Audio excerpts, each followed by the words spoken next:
પ્રભુ, અરે પ્રભુ, તમારી માટે થઈને ખાસ આમ 320 રૂપિયા કિલોનો લાડુ લાવ્યો છું. મોઢું મીઠું કરો. એક મિનિટ. શું વાત છે? પહેલા એ કહો કે કઈ લોટરી લાગી છે કે પછી આપણે આ મોલની 150 દુકાનનો સોદો પતાવીને આવ્યા છે? હવે એના કરતા પણ વધારે મોટા સુપર સમાચાર છે પ્રભુ. ના પણ પેલા મોઢું મીઠું કરો. બોલો, થોડું મોઢું મીઠું કરો. હા ભાઈ, હા બોલો, શું છે સુપર ખબર? ખબરમાં તો એમ છે ને પ્રભુ, આ કિંજલના જીવનમાં ઓલો સુપર હીરો નતો તમારો ઉત્કર્ષ, એના અને કિંજલના છે ને લગ્ન પહેલા જ આમ છૂટતા છેડા જેવું થઈ ગયું છે પ્રભુ.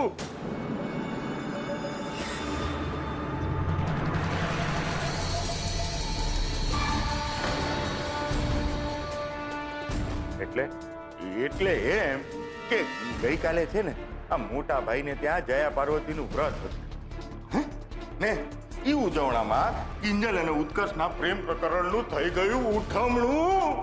અરે ભાઈ સાહેબે અવડો મોટો લવ લેટર લખ્યો હતો અને એ લવ લેટરના જવાબમાં ઉત્કર્ષના ગાલ ઉપર કિંજલના હાથમાં ઝગઝગતો લાફો પડ્યો. સટાક! તમને કઈ રીતે ખબર પડી? તમે પણ વ્રત રાખ્યું હતું? પ્રભુ, મજાક કરો છો. હું શું કામ વ્રત રાખું? આ તો મને છે ને ઉડતા રિપોર્ટ મળ્યા તો એમ થયું કે હેડક્વાર્ટરમાં આવીને જમા કરાવી દઉં. મળી ગઈ વાત, હેડક્વાર્ટરને વાત મળી ગઈ.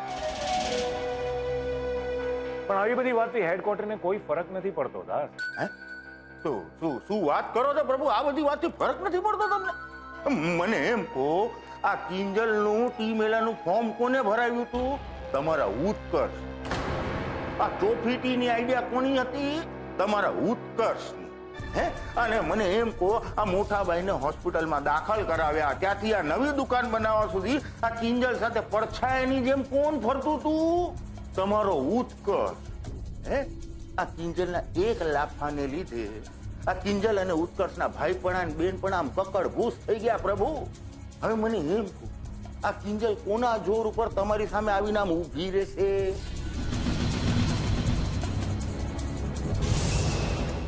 એટલે હવે કહો પ્રભુ, છે કે નહીં સુપર સમાચાર? પત્યું?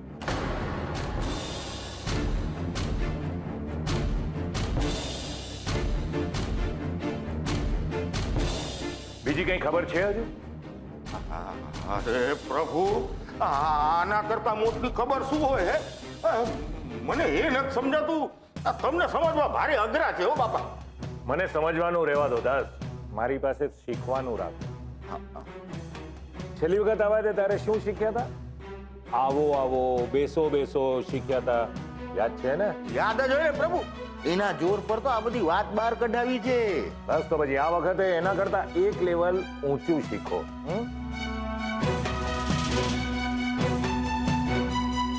સામેવાળાને તમારી પાસે જે પણ રિએક્શનની અપેક્ષા હોય ને, એવા રિએક્શન ક્યારે ન આપો.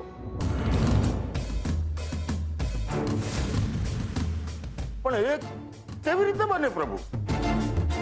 મને એમ કહો, આ કૃષ્ણ ભગવાનની નજર સામે જ્યારે યાદવ સ્થલી થતી હતી ને એમના દીકરા પ્રદ્યુમનનો જીવ જતો હતો, ત્યારે કૃષ્ણ ભગવાન પણ આમ જમીનથી ઘાસ ખેંચીને એમનું રિએક્શન દેખાડી દીધું હતું પ્રભુ. ત્યારે આ તો તમારું ઉત્કર્ષ ને એનો ગાલ, તમે રિએક્શન નહીં દેખાડો પ્રભુ? બતાવીશ ને, હું પણ બતાવીશ. પ્રદાસ, પાણી ઊંડું છે કે છીછરું છે એ જાણ્યા વગર જો કૂદકો મારો ને તો એને સાહસ નહીં, મૂર્ખામી કહેવાય દાસ, મૂર્ખામી.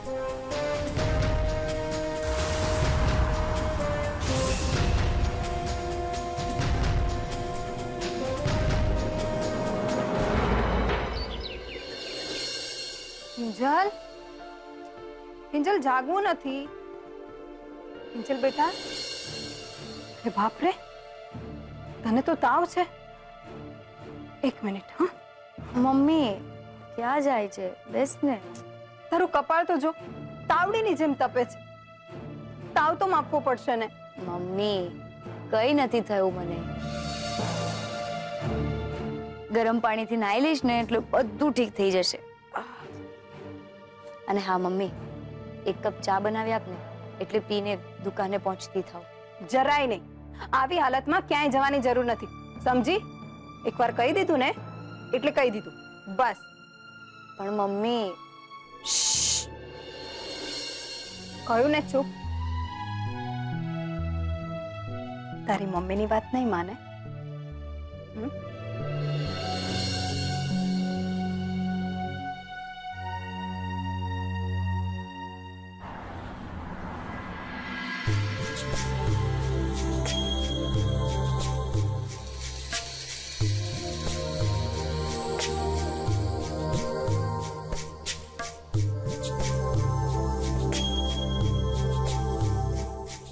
હું અહીંયા બેસી શકું છું ને બેટા? પપ્પાજી તમે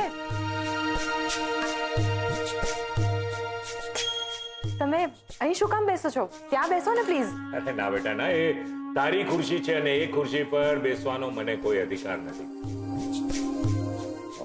ઉત્કર્ષનું કામ હતું એટલે એની કેબિનમાં ગયો હતો. ત્યાં કેબિનમાં નથી.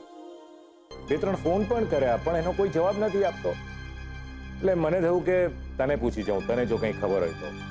એ તબિયત તો સારી છે ને? હા હા પપ્પાજી, તબિયતનો કોઈ ઇશ્યુ નથી.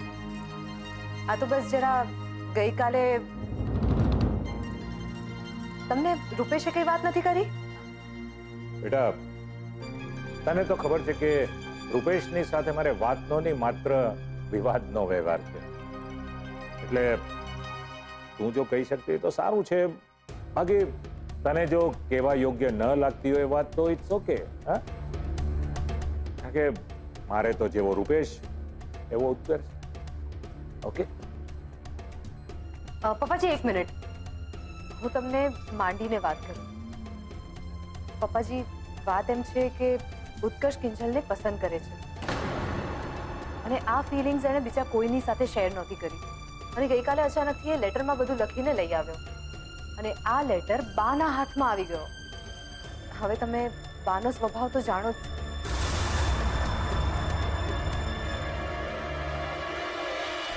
મારી તાપી નગરની રાણી, તને મારા મનની ઠકરાણી બનવું ગમશે?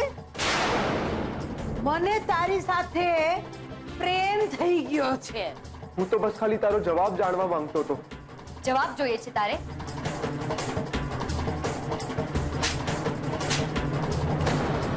મેં અને રૂપેશે ઉત્કર્ષને બહુ સમજાવવાનો પ્રયત્ન કર્યો પણ લાગે છે અત્યારે ઉત્કર્ષ બિલકુલ સમજવાના કે કંઈ સાંભળવાના મૂડમાં જ નથી. પપ્પાજી તમે આ બાબતે કોઈ હેલ્પ ના કરી શકો? કરી શકું ને, ચોક્કસ કરી શકું. પણ બેટા મને લાગે છે કે અત્યારે હું જો કંઈ પણ કરવા જઈશ ને તો વાતનું વતેસર થવાનો વધારે ચાન્સ છે. એના કરતા બેટર છે કે ઉત્કર્ષ પોતે પોતાની મેળે જ આમાંથી બહાર નીકળવાનો પ્રયત્ન કરે. બાકી તું કિંજલને સંભાળ. કિંજલ બિચારીને બહુ મોટો આઘાત લાગ્યો છે નહીં આ આટલો સારો દોસ્ત ગુમાવવાનો. હવે તમને શું કહું પપ્પાજી, ઘરે બધા બહુ અપસેટ છે અને પપ્પાએ બાની સાથે ઝઘડો પણ કરી નાખ્યો. સરસ, ખૂબ સરસ. આ તૂટેલી મૈત્રી તારા અને રૂપેશના લગ્ન તોડવા માટે મને આશીર્વાદ જેવી સાબિત થવાની છે સેજલ, આશીર્વાદ જેવી.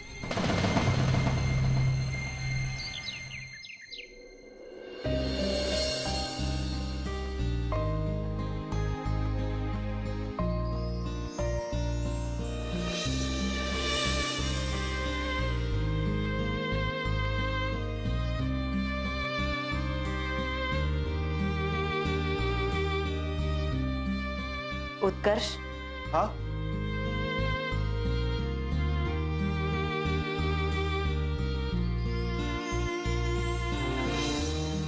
તારા ને કિંજલના ફોટા જોઈ રહ્યો હતો.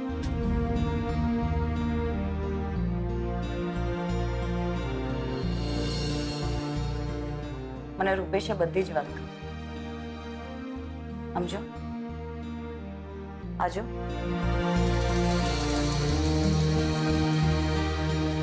જો, અરે જો તો ખરો.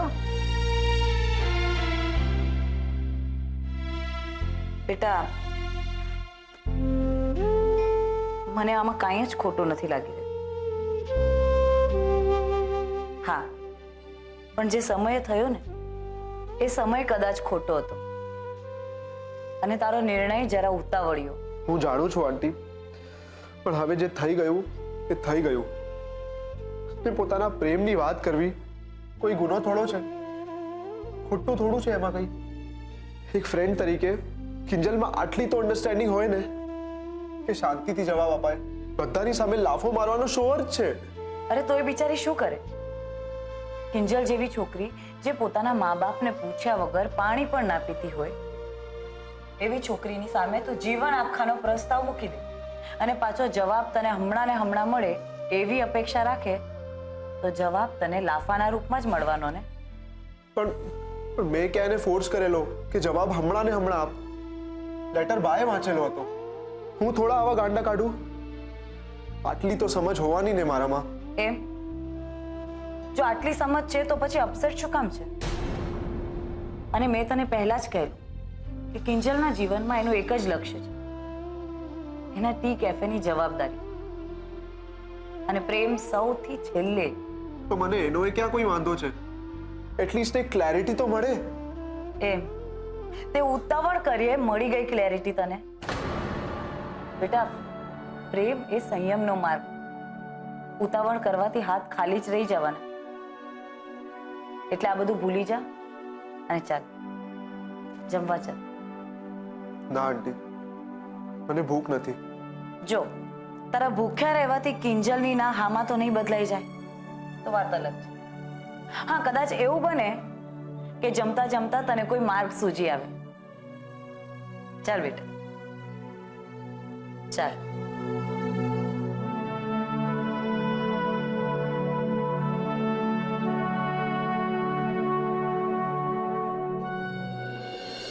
ઉત્કર્ષ, સોરી સોરી ઉત્કર્ષ,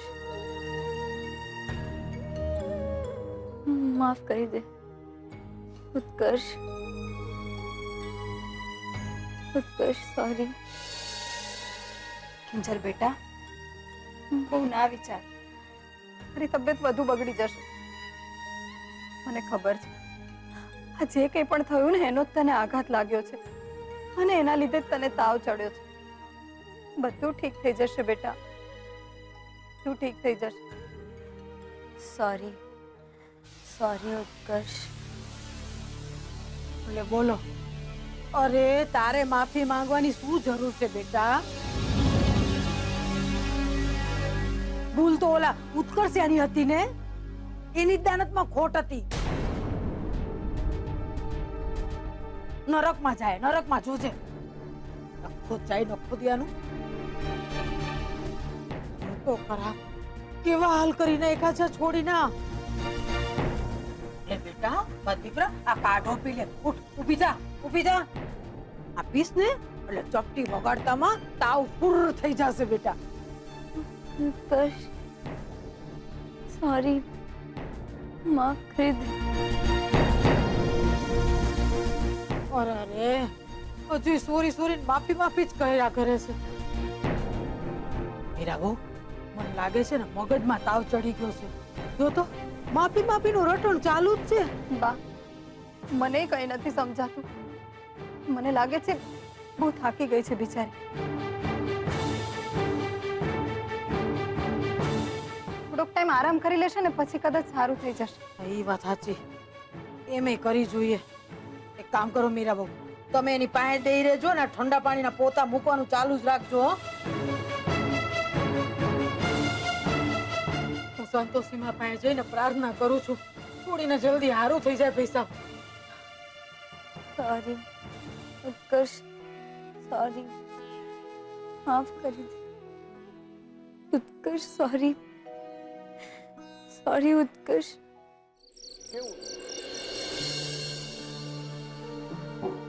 પદ્મા, પદ્મા. રૂપેશ, તારી મમ્મી ક્યાં છે? ઘરમાં નથી? ખબર નહીં, થોડી વાર પહેલા બહાર ગઈ હતી. ઓ, એટલે આજે આપણે આપણા હાથે જમવાનું લેવાનું છે એમ? ઓહો, આવી ગયા. લ્યો, આવો આવો આવો. બેસ ને બેટા. હું રૂપેશને કહેતો હતો કે આજે આપણે હાથે જમવાનું લેવું પડશે. ના ના, આપો, હું જરા ઉત્કર્ષને બોલાવવા ગઈ હતી. તું બેસ બેટા, મેં તારો ભાવતો શીરો બનાવ્યો છે, હમણાં લાવી હો. કેમ શીરો? એટલે દાંત બાત તો સલામત છે ને? કે પછી નાકમાંથી પણ લોહી નીકળે છે? કે આવું થાય જ્યારે ગાલ પર કોઈનો જોરદાર લાફો પડે ને ત્યારે આવું થતું હોય છે.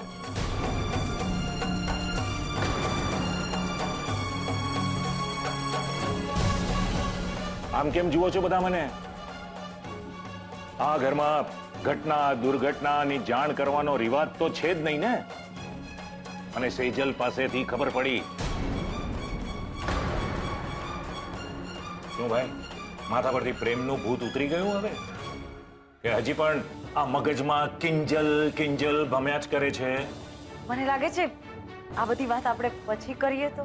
કેમ કેમ પછી? હમણાં કેમ નહીં?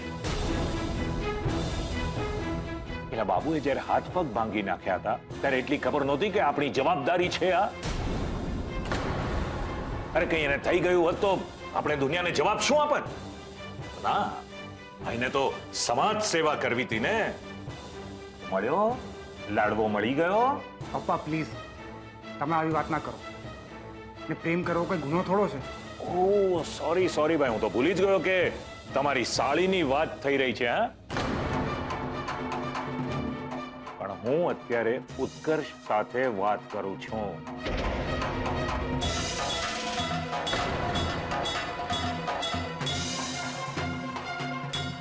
તો બોલો ભાઈ, કેવું લાગે છે? હા, એટલે લાફો ખાઈને કેવું લાગે છે? બોલ બોલ. તારી લાઈફનો મહત્વનો સમય તે ફાલતુ લોકો સાથે વેડફી નાખ્યો છે, તો હવે જવાબ તો આપવો પડશે ને.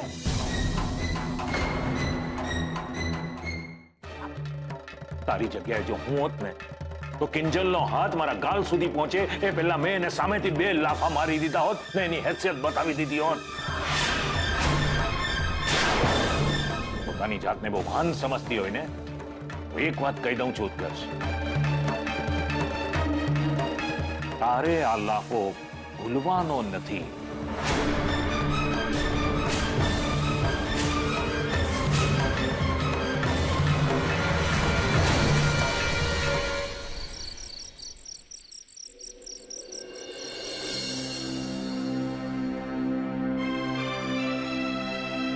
કેમ છે કિંજલને? બિચારીનો તાવ તો વધી જ રહ્યો છે અને ઊંઘમાં લવારા કરી રહી છે. કિંજલના પપ્પા, આપણી કિંજલ કોઈ દિવસ આમ ખાટલે નથી પડી. ના અચાનક થી કાંઈ નથી થયું મીરા વહુ. ટોકાઈ ગઈ છે બાપડી. અરે લાખ રૂપિયા જીતીને આવી છે બિચારી, તો લોકો અદેખાઈ તો કરવાના જ ને.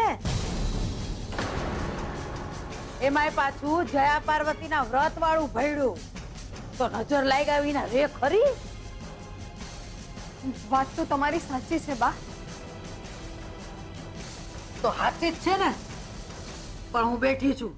વાઘણ જેવી એની દાદી બેઠી છે. અરે હમણાં અગડી એના માથેથી આમ લીંબુ મરચા ફેરવીને ઉતારી દો.